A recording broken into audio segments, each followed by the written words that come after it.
Hello and welcome to the first Friday in Review, October 2014. Tonight we have a nice lineup, including the artwork of Victor Lay and the recently departed rude and bold woman, Diane Hodack. We sat down with the Broome County Arts Council as they celebrated the AA champion of the Eastern League, the Binghamton Mets. And we also have lots of art for you, so sit back, relax, and enjoy.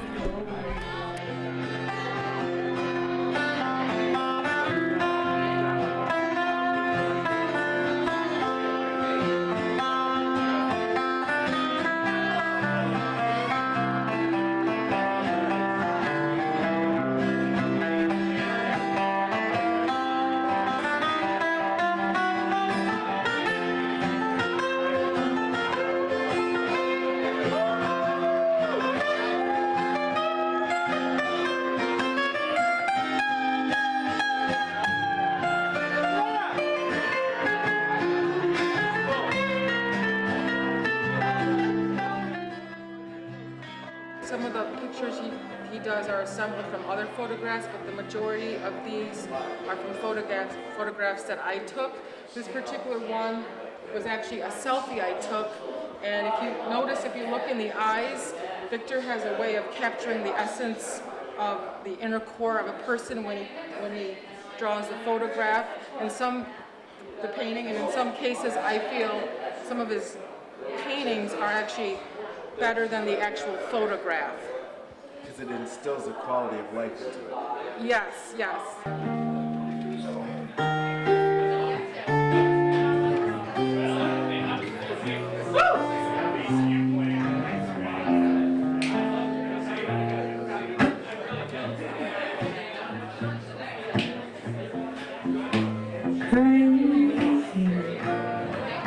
I'm crazy for feeling so lonely. I'm crazy, crazy for feeling so blue. I knew you'd love me as long as you wanted. Oh, and then someday you'd leave me for somebody new. I think I crossed my eyes.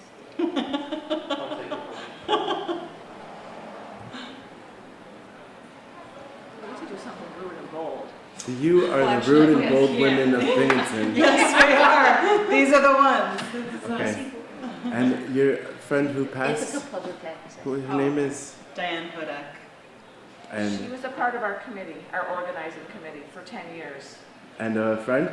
Yes. To- Yes. And so could you describe your relationship with her?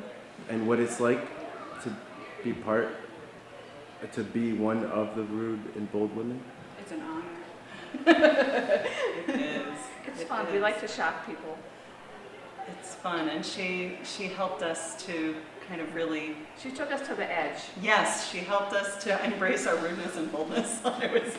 Sarah Palin. Did she ever hold retreats where you would go to sit outside of the city and think about deep psychological issues ever? No. What would you do? No.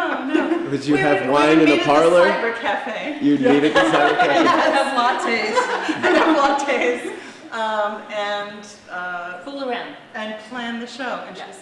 she's incredibly funny. She had a great sense of humor. A wonderful Yes. sense of humor. The show Rude and Bold Women. Yes. Yes. An annual art show for women artists.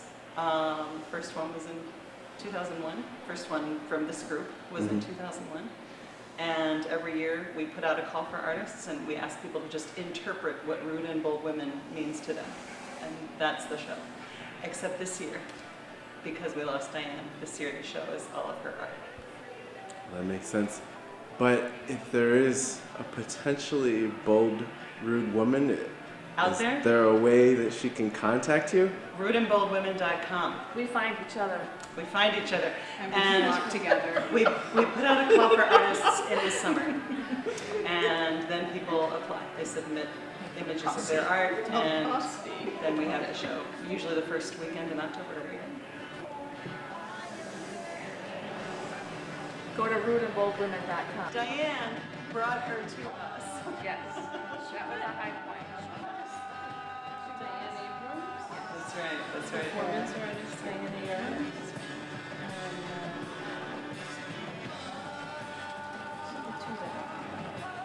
Diane's art, a lot of it is, I think she described it as memoir, a lot of her art.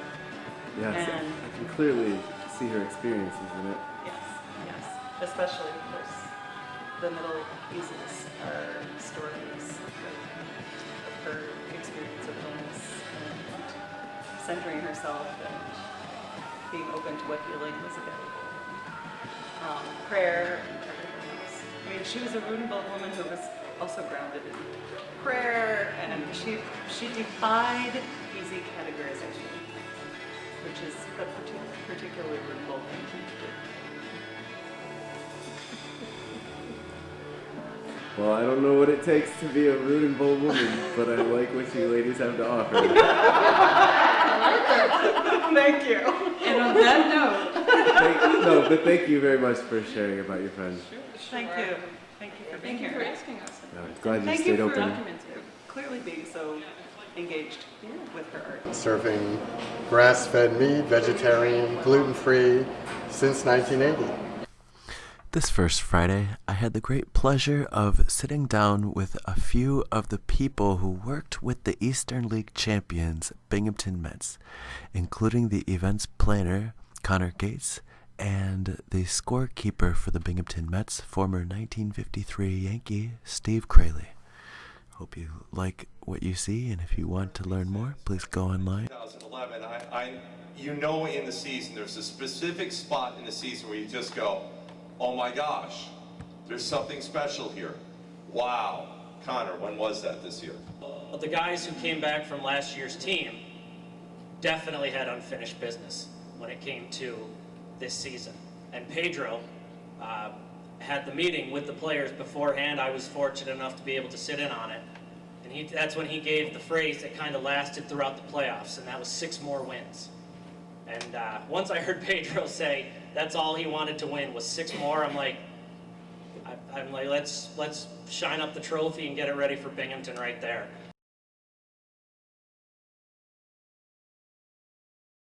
To be part of such a great team in the Hall of Fame, and even to be able to be with the Yankees at a short period of time when I had the virus that curtailed my career, is to pitch against some great Hall of Famers from all the other teams. I'll never forget the first time I faced the Boston Red Sox. And I was beating them like 6-0, but the rains came. But before the game, which Tom and Joe know, we go over the batters, okay? Well, Yogi's gone over the batters, okay, the lineup, then he's gone to the first batter, high and tight, low and away. The next batter, high and tight, low and away, high and tight, low and away. He skips number 4 and he goes high and tight, low and away, blah, blah. And I said, hey, yo, you skipped one. What do you mean? What about Ted Williams? He said, oh, that's easy. What do you mean easy? How? Roll 4 balls on the ground, there's no way to pitch to it. Don't you know I tried to treat you right, but you stayed out, oh you stayed out every night. Don't give you bring it to me, baby, bring your sweet loving, bring it on home to me. Yeah, yeah.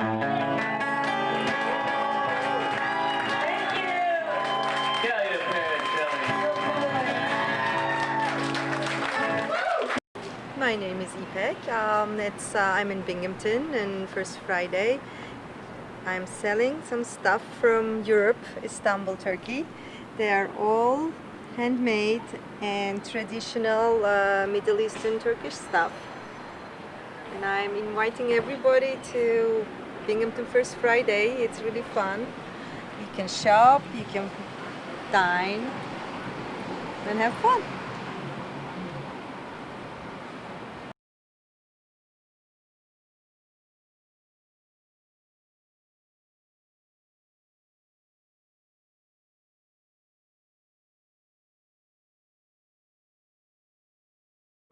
This is Rooted in Laughter, a stand-up retrospective at the Bundy Museum. We're here at the Bundy Art and History Museum in the Parlor City on Main Street, the west side of the Shenango. And I'm here with Victor Lay, a musician and artist. Would you greet the Ithacans for us? Hi, Ithaca. Love you guys and your city. So what's going on here tonight at the Bundy?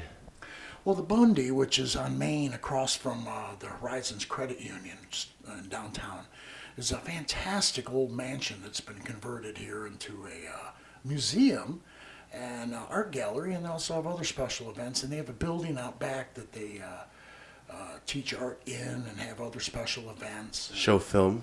Yeah, the film series. I'm sad I missed some of those. I saw the list today and went, oh, a couple of my favorites. That's why it's good to get out to every First Friday in Binghamton. I swear, not just the ones I'm personally involved in. There's a lot to do in Binghamton, just like there's a lot to do in Ithaca. Sometimes people say, oh, there's nothing to do. Well, they're not looking. You know, get yourself the Thursday Good Times and the Press and Sun Bulletin, or go online. Or the Ithaca Sun Journal. That's right. I didn't know that one. Mm-hmm. And Ithaca, we always go up there at least once a year and have fun. Yeah. Well, you have a website, victorlay.com. I do. For those of you who can't make it down this month in October here, 2014, if you can't make it down to my art show here at the Bundy, you can always go to my website, www.victorlay.com. That's L-A-Y. And what do you think people could expect to see there? They're going to see mostly photorealism, mostly in color pencil, some in oil pastel. Some are from life, where I just sit there and draw it. And some are from photos that my girlfriend, Miss Denise Jerome, an excellent photographer and one of the leading models in the area, she takes shots for me, and I make art from those too during the winter. But in the summer, I try to get out and do it from life. Mm-hmm. Wow, but what about your music? Do you put it on your website, or is there a place like YouTube where people might be able to find you? Very little. I know there's scraps of YouTube footage here and there, and I've got a few recordings on my page, but very little. As far as the music goes, I'm more of a performer. You have to catch me live. The art, we were able to have good photos done of that and get a website of that up. The music, hopefully that'll come in some way that people can all share in as well. But mostly I'm doing live appearances with, right now, just playing with acoustic bands, doing hand drums and percussion. Also sometimes play in electric bands on regular drums. Like what bands? Right now, thank you, Jan. Right now I'm playing with the Tomahawks, which has an Ithaca connection. That's Donnie Wilkins, who from Binghamton here, who is the guy, of course, who founded and organizes the Blues on the Bridge series. And he plays keyboards and guitar and harmonica, and has his friend from Ithaca, the incredible lefty Dan Paulangeli, who is what a showman, what a showman. He'll be doing a solo, he'll go out in the crowd on his remote, and he'll be picking and grinning and stealing food off your plate. So that's Donnie Wilkins and Dan Paulangeli and myself doing percussion, and that's pretty much all blues, and that's called the Tomahawks, and it's a acoustic band. And acoustic doesn't always mean mellow, or there's a lot of passion and energy going on. And I encourage your, we don't have anything up in Ithaca. We have a few dates this winter, but the Tomahawks I play with, and then the other outfit I'm involved with right now, another acoustic band, is called Slyfoot Johnny. and that's 2 guitars and percussion. The guitarists are Brian Wall, formerly of Ring of Fire, an excellent player, and Johnny Fuller, who is also a great player and singer, and that's more of a roots rock and blues thing. So Slyfoot Johnny and the Tomahawks, if you're in the Binghamton or Norwich area. Great. Thank you. Thank you, Jan. I've been a little distracted by all of the scenery here in this parlor. They don't make parlors like this in Binghamton anymore. It's unfortunate to say, but one more reason why a person might want to visit the old parlor at the Bundy Museum. That's right, it's beautiful here, magnificent. Well, thanks for spending time with us. Thank you for interviewing me. We didn't talk about the art. No. He's up there, all of a sudden he goes, "Is that why we have so many deer coming down the highway?" Everybody started laughing. This is a trial where people were facing 30, 40 years. But that was crazy that these guys were merchants of hate and fear and violence. Look at the crosses. So It was really good to talk. it was nice to talk to you. Those are some of my best stories. Where's your show in March? Here. Oh, right here. I should hang out more here, actually. That's what we do. Well, typically, I'm in between bands right now. So typically I got gigs on the weekends. Usually I can't even stay at my own reception. Usually I have to go, I gotta go. It was nice to meet both of you, Jane. Absolute pleasure. Yes. Hi. Hi. What's your name? My name is AmArA. AmArA, and we're here in the room of the paintings of tarot that you've done. We are. We're in the sewing room at the Bundy, and my tarot cards are all around us, staring at us. They're staring back at us They are. through their symbolism. Definitely, because one of the ones that isn't staring at us is the Hermit, because he's looking in and not out. Oh, the Hermit. And do you have a personal association with that card, the Hermit? I have. Having to be looking in to find inspiration for your work? I have a personal association with every card. For every single card, before I start on it, I really look at what the meanings are. And there are all types of various interpretations for every card, but I pick the ones that work most for me with that card and really meditate on that and find something to put on music or a show or whatever to inspire me to run away with my subconscious so that I can really just meditate on the meaning of the card as I paint it. Do you think that as society advances and becomes more complex, the tarot overall increases or decreases in relevance? I don't think the tarot could ever decrease in relevance because it describes the human condition. It breaks it up into parts and it describes every aspect of the human condition, like shining light through a diamond. It just takes it and throws it into facets. So as long as there's humans, the tarot will always be relevant. I can understand that, but supposing that humanity could advance and the human condition will become, how should I put it, more evolved, would we ever need to update our current format of thinking that is associated with tarot? Will we need new symbols and will we need new icons to encapsulate these soul realities of mankind? I almost think in a way that that's part of what I'm doing is updating it. Is By finding creating new artwork. Yeah, finding new icons. I think that probably every artist who's ever worked on the tarot does that. For example, the Devil card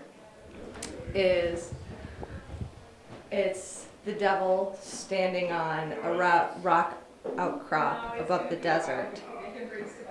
And below him is one of what I call the devil strips, those strips of box stores with Walmart and Kmart and fast food and every other thing. And when you go out to the desert, you can see these where you can't see anything else, but you can see those. And once you're in there, you can't really see the stars either. You can't see anything. You can't see that you're in the desert. You could be anywhere. And to me, that's the modern devil. So that's what I painted for that. Whereas, because of the disorientation that people generally experience while associated with devil. exactly.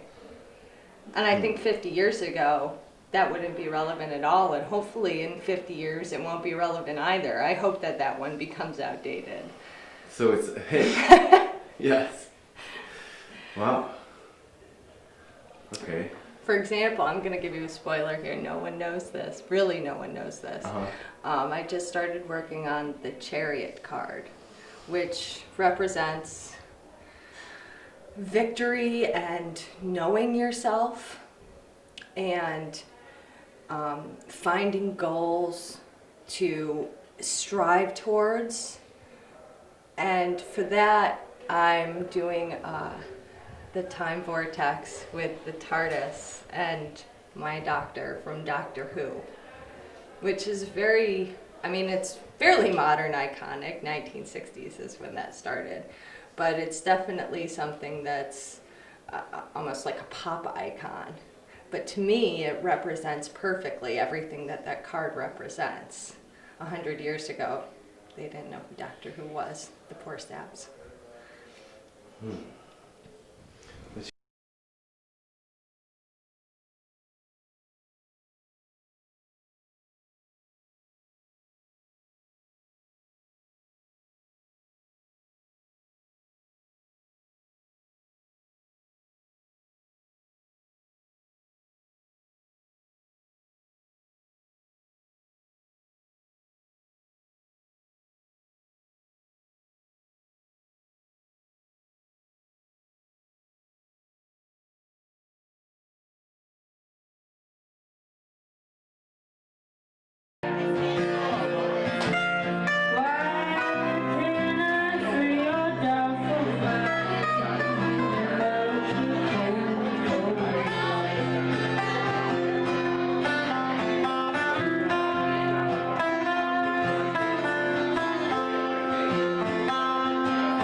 Morning coffee and the blues creeping in. Don't know where I'm going, and I sure as hell don't know where I've been. Every sip I take takes me back to a place where I once was. It was free.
Kind of like the New York feel, kind of. Have you heard any new acts musically from Binghamton? New music? Yeah, musically. Who you listen to from Binghamton?